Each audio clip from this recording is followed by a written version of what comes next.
going to talk to you today about how to tune in and how to tune out. Now, what do I mean by that?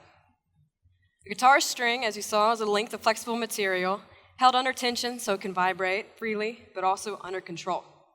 Even one string out of tune can change an entire song. It can make your chord sound bad. It can make your entire song sound bad. In life, it's important to find your balance, or in terms of music, your standard tuning. When I was 2 years old, I asked my family for my first guitar. You can imagine I had mixed reactions from the crowd. But one person in particular, my uncle, Uncle Robert, he went to the store that day, came home with a little baby guitar, and handed it over to me. At this point in my life, I couldn't even pronounce the word birthday cake. I was asking my mom for a dirt cake. But imagine a little girl screaming at the top of her lungs, strumming as loud as I could, jumping off the staircase, emulating the rockers that I saw on MTV. So my parents decided, okay, what do we do with this kid? We're going to put her in ballet. Well, that ended a little terribly because I got into a fight on stage. So then they're like, okay, karate. Makes a lot of sense. I don't really do well with authority. So we had a problem, and the solution was guitar lessons. Luckily, by the time I reached middle school, I found out two things about myself. One, I wasn't so great at being cool. I had two friends. But secondly, I had a knack for stringed instruments. So what did I do? I used to practice in my room for hours and hours. I began songwriting. First, just lyrics before I got to the guitar. But I wrote about imaginary things, the life I wish I had, the relationships I wish I had. At school, I signed up for orchestra because someone told me that musicians were smarter, so I was the first person in line. And I decided that I'm going to join this class, and I'm going to be the smartest person at school. Didn't really work out, but I ended up being okay at the music part. So, what happens? I have the music, I have the songwriting, but as my sister so eloquently put it, my singing sounded like dying cats. By the way, if you ever want to have the truth, ask a sibling. So anyways, it ended up, fast forward to high school, ended up winning 2 out of the 3 music awards that were given. And my peers started to recognize me. For the first time, I wasn't that shy girl. I was the girl with the guitar, the girl that plays music. I started to find an identity in myself. This was something really important to me. So I began to perform at local youth organizations, for my church, school functions, even at the local biker bar. And at the age of 17, I had to be accompanied by my parents. Again, not cool, but at least I was playing. So I began to find my comfort zone, or in terms of music, my optimum sound. It wasn't until college that I started to tune in to something else, and that was my sexuality. My best friend at the time and I entered into a secret relationship. Secret because during the early 2000s, homosexuality wasn't very tolerated at this point. We had don't ask, don't tell. We saw friends of ours who were ostracized, even attacked for being gay. So why would we come out? We also came from conservative and religious backgrounds, which was another reason. Unfortunately, that relationship came to a screeching halt, and as a result, I was literally kicked out of my closet. At this point, I was being shamed and hated. And this is something I could tolerate. I could handle the murmurs, I could handle the slurs, but the one thing I'll never forget was one night a friend came to my room. I was getting ready for a party. She said, "Michelle, you can't come tonight." I said, "Well, what are you talking about? I've been looking forward to this all week." She said, "There's a group of girls who want to attack you, and they're literally waiting for you to show up just so they can." So I weighed my options, and instead of taking the risk of going, I decided to stay home that night. I took to my guitar, did my usual thing, sat in my room by myself, trying to figure out why I couldn't even go to this party. I went to bed crying that night.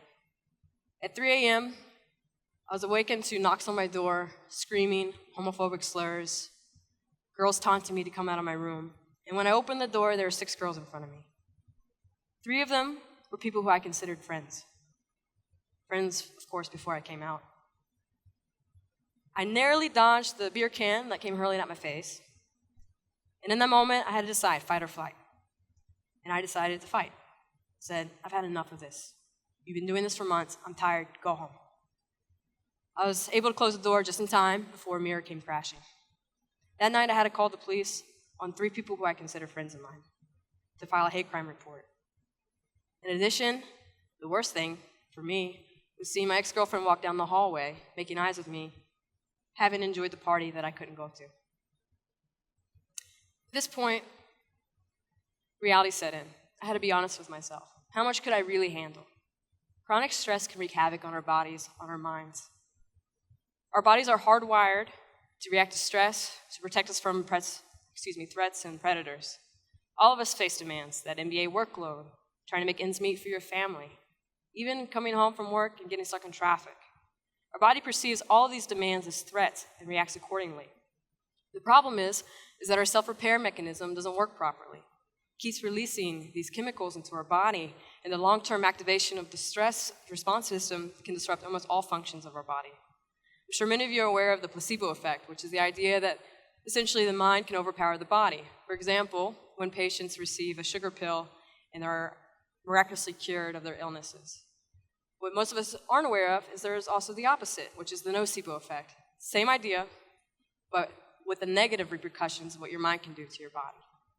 All of these taunts, all of these things that we internalize, if we don't release them, if we don't respond to our body, if we don't tune in with ourselves and tune out the negativity, it can literally change the chemical composition. Stressful events are a fact of life, so this is easier said than done. Too much stress on a guitar string will cause it to snap, but also knock all the other strings out of tune. So take risks to stay true to who you are and examine if these risks are in line with your priorities and your values. What is it costing you to not take this risk? You have to ask yourself that question. Could it be your health, your relationships, even your sense of authenticity? I had to make the decision. After that, I called the police, I sat in my room, and again, I decided, do I fight or do I flight? Well, I decided not only was I going to be gay, but I was going to be proud of it.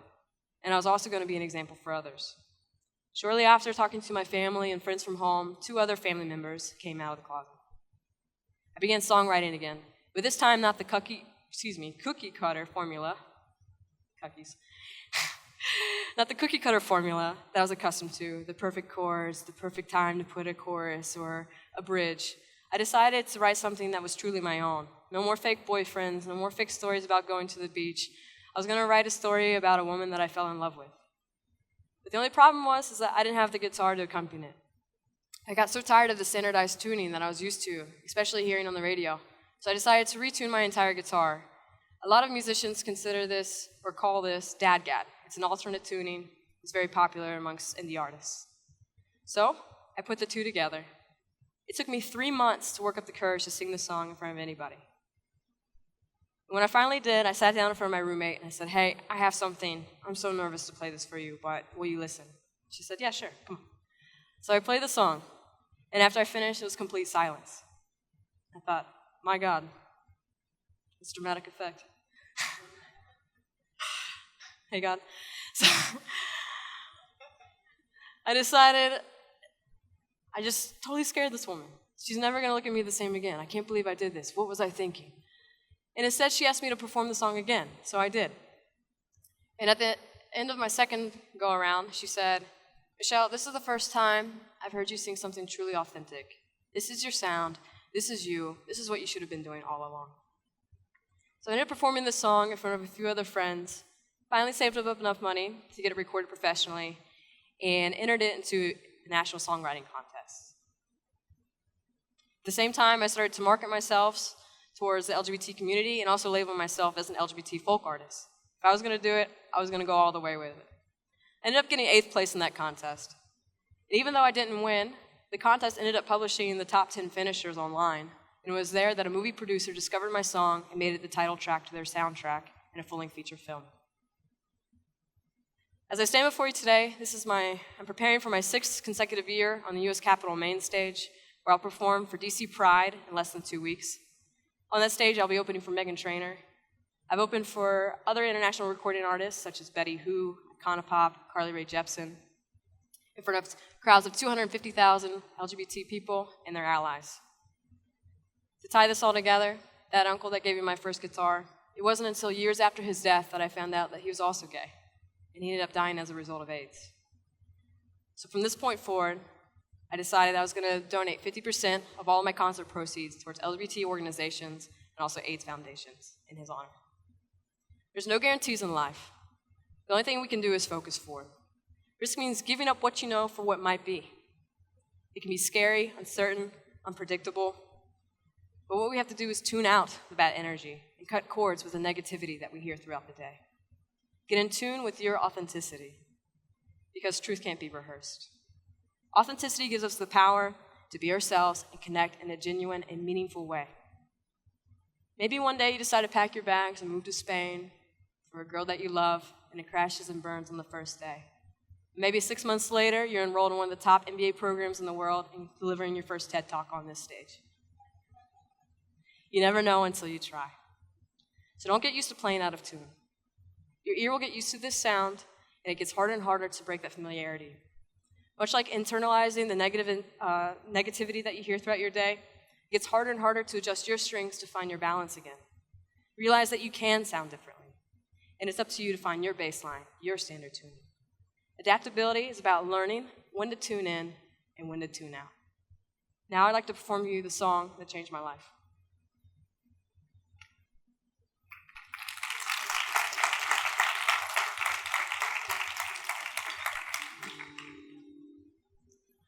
This is called Change.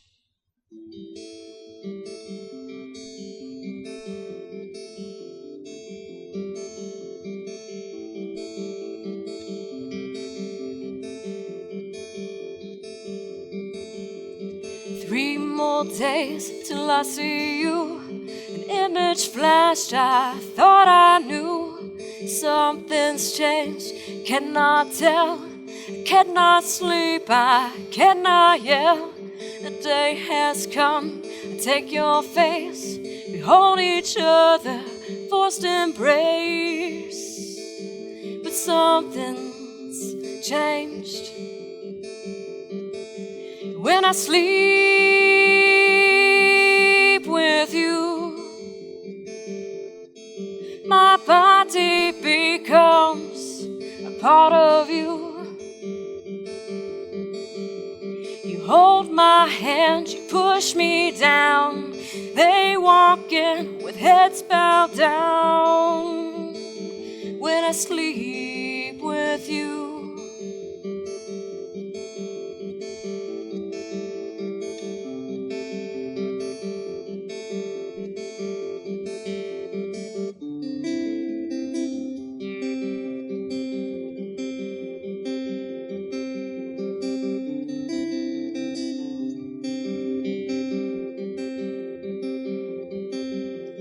secrets undercover, see lips pressed together.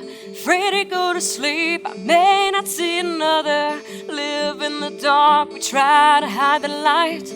Cannot reason, cannot fight. So we push and we shove, we take it to this place. Laugh through our lips as if we're saying grace. But something's changed. When I sleep with you, my body becomes a part of you. You hold my hand, you push me down. They walk in with heads bowed down. When I sleep with you, when I sleep